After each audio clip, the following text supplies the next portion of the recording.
The case of John Bonnet Ramsey, a 6-year-old pageant queen who was killed in her home December 26, 1996, is still unsolved to this day. Though her body was found in her home, investigators never came across a confident conviction. The morning of December 26, Patsy Ramsey, before 6 a.m., found a ransom note stating that a small foreign affair had stolen their daughter but would give her back at the cost of $118,000. Without any regards to what the note said, if they called the police that John Bonnet died, Patsy immediately called police and family friends. Minutes later, police arrived and underwent the investigation, which we now know contaminated crime evidence. After 7 hours, Detective Lindsay Arndt decided that she would get statements later and search the home now. After the first place they failed to investigate and search was the basement. Not to mention it was the first place that John Ramsey, her dad, decided to go look for her. So in the basement, under the blanket, John Bonnet was found with a string around her neck, loosely tied cloths around her wrist, and duct tape over her mouth, concluding that she had been strangled.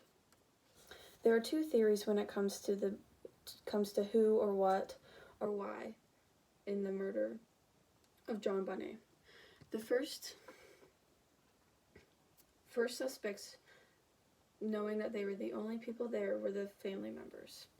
And Burke, though he was 9 years old, RollingStone.com states that Werner Spitz, a forensic pathologist, is confident that Burke was the one who accidentally killed his sister with the flashlight that was pictured on the kitchen counter in evidence photos.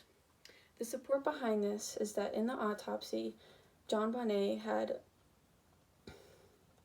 pineapple in her stomach, but both parents never remember or admit to feeding her pineapple.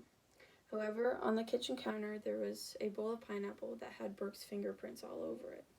CrimeMagazine.org states that Spitz's theory is this: out of annoyance of his pesky sister stealing a piece of his pineapple, Burke grabbed the flashlight on the counter and hit Patsy in the head, causing her to die, or to be unconscious. To fit this, there was a perfect 8.5 gash in her skull that aligns with the flashlight perfectly.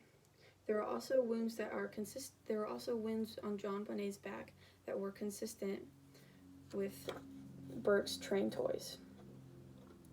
Though Burke was not the only Ramsey in the home, lead detective Steve Thomas is very confident that Patsy killed her daughter. In the documentary Who Killed John Bonnet by Michael Phil, he states that it was an accidental death after an explosive encounter in the bathroom after the 6-year-old wet her bed that night. And out of frustration, she threw her onto the counter, causing her to bang her head and become unconscious. So out of panic,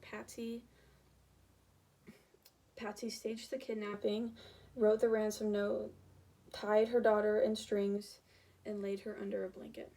The evidence behind this is that Patsy had to submit 5 samples of her ransom note, 5 samples of her handwriting, to not go along with the ransom note. Both Burke and John were cleared from this. FBI analysts Donald Lucy, Gideon Epstein, and Larry Ziegler are all confident that it was very probable for her to write the note, without a doubt. Patsy even claims to not have read the whole note, and both parents were not worried about the 10 a.m. deadline given in the note. At the crime scene, there became a makeshift garret with a paintbrush and cloth that was used to strangle John Bonnet. It is believed that the blow to the head is what caused her to unconscious, but strangulation is what killed her. Leading into the intruder theory, there was a broken window in the family basement. Denver Post writes that veteran homicide detective Lou Smith claims that both parents are innocent and that the intruder is the only way she was killed. In 2006, John Mark Kerr confessed to killing and sexually assaulting and strangling John Bonnet that evening. He states that he strangled her with what he could find and staged the kidnapping to throw the police off. The evidence that supports this in RollingStone.com writes that years later and months before his arrest, he was emailing Michael Tracy, a professor at the University of Colorado Boulder, about the interaction that he had with JonBenet that night in a graphic and sexual way. It is also very obvious that there was a fascination that he had about JonBenet. And there was also a boot print and DNA that was supported by his claim. So why was it not Burke? Burke that evening, both parents claimed that he was asleep in his room and there was no evidence otherwise.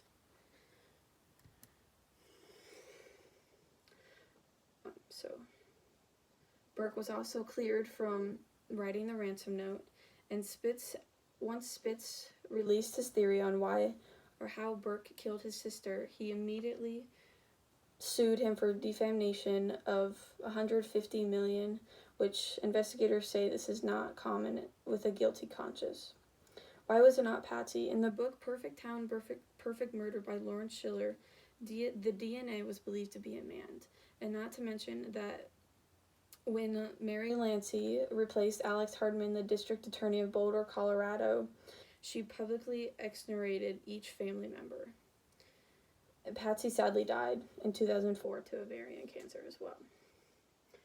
Why was it not an intruder? In the window, John Ramsey claims to have broken the window earlier that year, not that evening. The crime scene video also shows that there were cobwebs still in the windowsill, which is not common if you were to go through a windowsill. After questioning John, they found many gaps in his story, not to mention that the DNA was not his, and that they could not find proof that he was in Boulder the night of the 25th. However, he was arrested for possessing child pornography.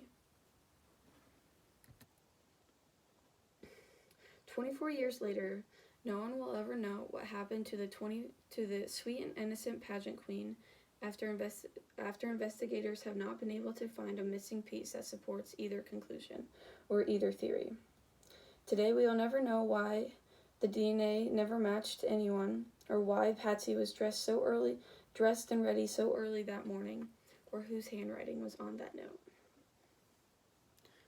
Are there any questions?